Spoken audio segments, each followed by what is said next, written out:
Salut à tous les bastonneurs et les bastonneuses, moi c'est Forgy, et le catch c'est ce dont on va parler. Et aujourd'hui, l'AEW illustré.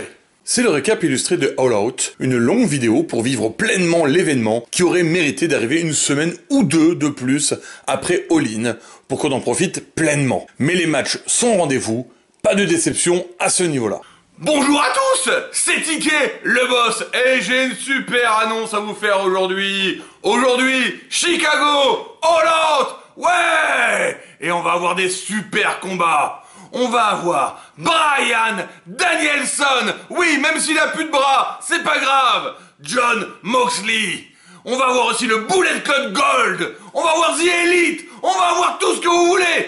Est-ce que Orange arrivera à garder son titre? Qui de Miro ou Powerhouse Hobbs est le plus fort? Bref, on vous gâte en ce début d'année.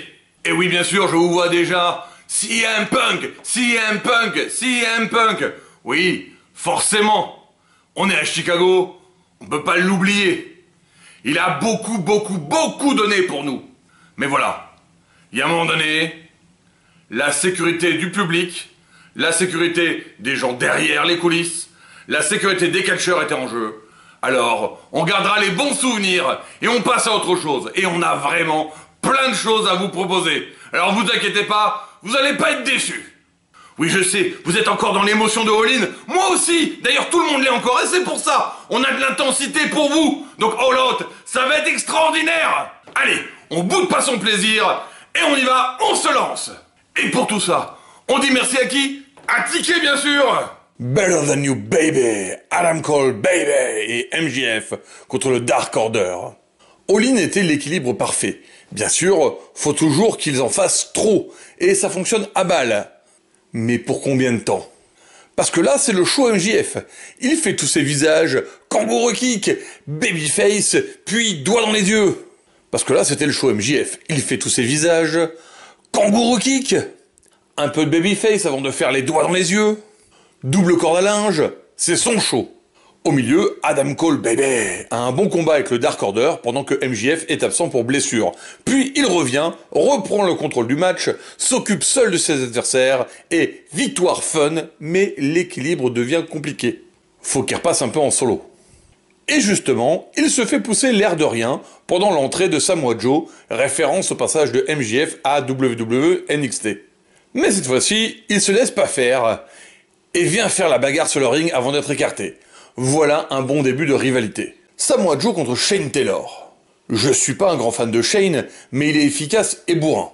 Il se marie très bien avec Joe, et donc justement, le combat est efficace et bourrin.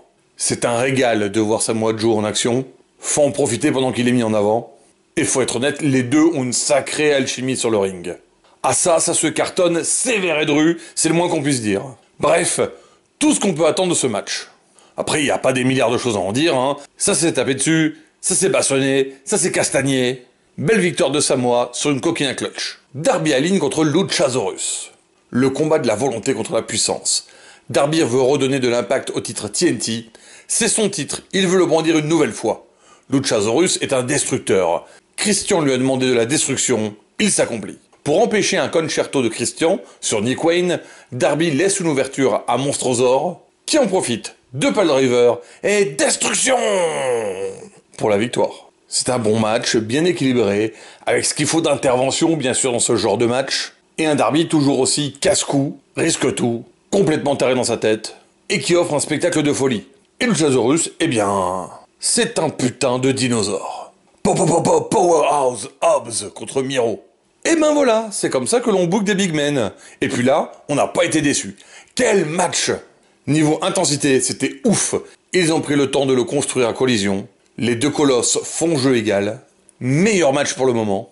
Perso, j'étais derrière Miro. J'aime bien Hobbs, mais Miro, il a une présence de ouf. Et puis, j'aime bien sa gimmick du SIG. Désolé, private joke. Du Redeemer, le paladin de la brutalité.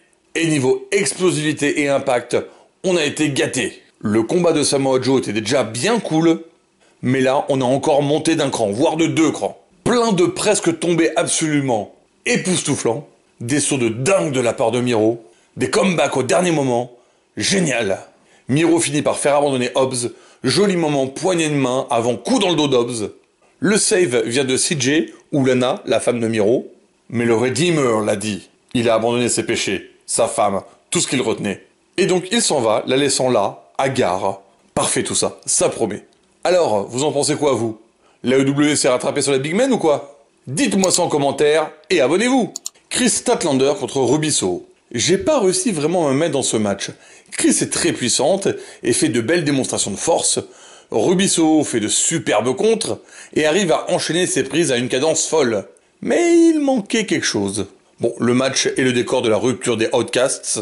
Alors que Saraya occupe l'arbitre, So prépare l'aérosol. Puis, Toni Storm sort du chapeau, enfin du dessous du ring, et lui pique la bombe. Du coup, Chris en profite, elle fait son finish pour la victoire, et Toni repart toute fière d'elle en jouant avec l'aérosol. Bon, au moins, cette histoire a pas tardé à avancer. Bryan Danielson, qui aurait quand même pu venir à All-In, contre Ricky Starks. Rien que d'imaginer qu'on aurait pu avoir Bryan entrer à Wembley sur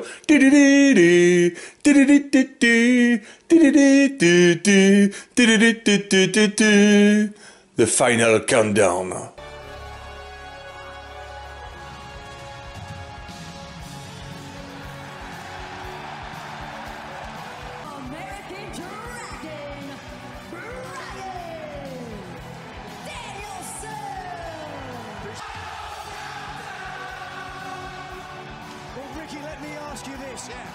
Imaginez la pop monumentale, la folie furieuse. Ah! Bon, que s'est-il réellement passé? Starks devait faire le main event en strap match avec CM Punk. Plan B, il faut contenter Chicago, faire plaisir aux fans, donner un gros show, faire oublier Punk et permettre à Starks, une star montante, d'avoir une belle vitrine. Du coup, who you gonna call? Qui on appelle à la rescousse? Mox et Danielson. Mox a pris le main event, Bryan a pris le strap match avec Starks. Parce que de toute façon, il a envie d'un match contre lui. Alors que de toute évidence, il a toujours le bras pété, Bryan. Vu comme c'est parti, il est sûrement reparti pour un mois de rétablissement de plus. Mais il a offert un putain de match. Oui, un putain de match. Parce que oui, je suis pas du tout objectif avec Danielson, et a raison je pense, mais c'était énorme, intense à mourir. Donnant de bons moments aux deux lutteurs, Starks fait une spire vers la fin qui est monumentale. C'est une star montante, c'est évident, vu comment il s'est battu comme un lion contre le putain de goth du catch. Ce match peut pas vous laisser indifférent. Allez, tout le monde, hit the final countdown.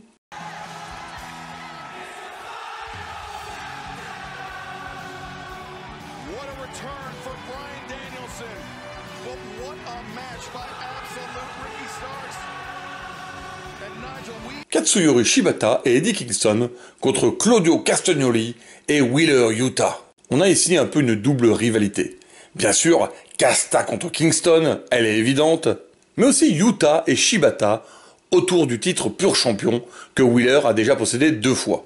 Comme toujours, Casta refuse de donner à Eddie ce qu'il veut et repousse au max d'être sur le ring avec lui. Il préfère le prendre en traître, hein.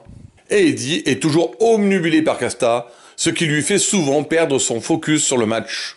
On a un grand Shibata ce soir, toujours l'esprit du samouraï et la technique impressionnante. Alors qu'il est en soumission sur Yuta, il prend les coups de Casta et le met lui aussi en prise avec un ankle lock. Eddie et Claudio finissent par avoir leur confrontation au milieu du ring et se fracassent la gueule.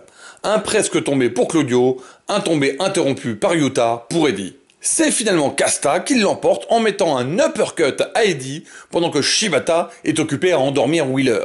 Mais quel match! De toute façon, quand il y a Shibata sur le ring, en général, je suis conquis de base. Je suis un grand fan du wrestler. Konosuke Takeshita contre Kenny Omega. Une des grandes rivalités du moment. Omega contre la famille de Don Callis. Initié il y a des années à la DDT, le jeune prometteur Takeshita vient démolir la légende Omega, son mentor, son modèle.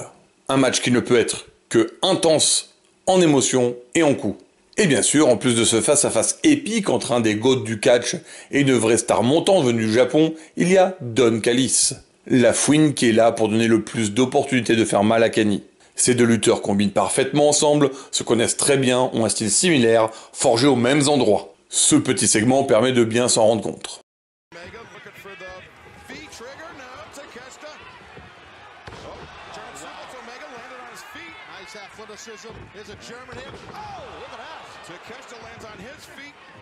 Jumping knee.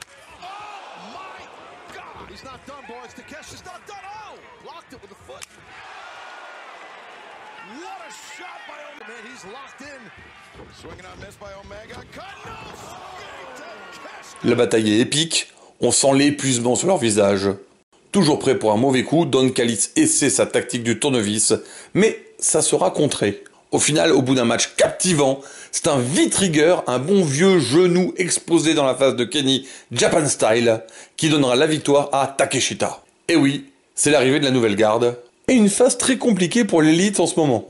All in, all out, ça gagne pas beaucoup, hein. Mais c'est bien, ils font que revenir plus fort après. Bullet Club Gold contre FTR et Young Bucks.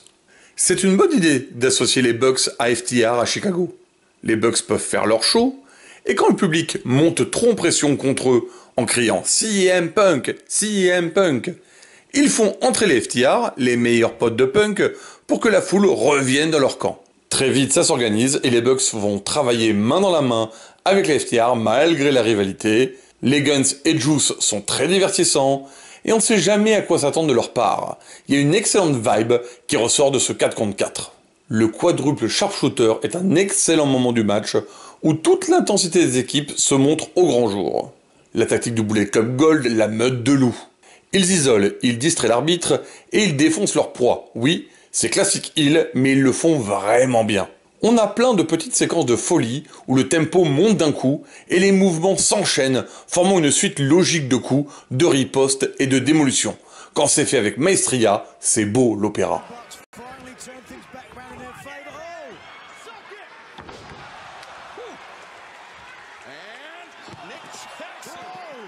Il n'y a rien à jeter dans ce match, les deux adversaires font grimper l'intensité du match à vitesse grand V et tous ont leur moment de gloire. Des images fixes ne peuvent pas rendre hommage à la combo de FTR et des Young Bucks. C'est à savourer encore et encore et encore.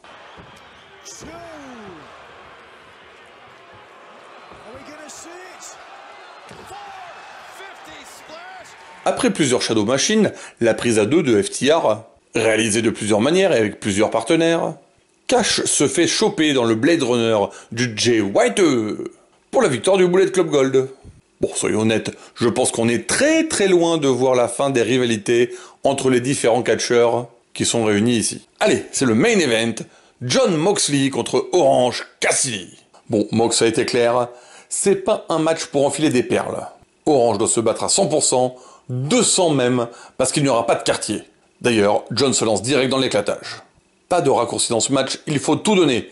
Mox se joue d'Orange, main dans le pantalon, il le défie, essaie de me faire mal, semble-t-il lui dire. Alors, est-ce que Cassidy est assez intense pour vaincre l'obstacle Moxley, ou va-t-il encore devoir se renforcer? Coup de coude, de genoux, de tête, le sang jaillit, il va falloir tout donner et plus encore. Cassidy mord Mox, l'enchaîne, lui met son Orange Punch. Il se donne à fond, mais la bête est sauvage. Y a qu'à voir, Cassidy donne tout, multiple Orange Punch, Spear, il a la rage de vaincre et veut garder son titre à tout prix. Putain, il y va vraiment à fond, il ne lâche rien.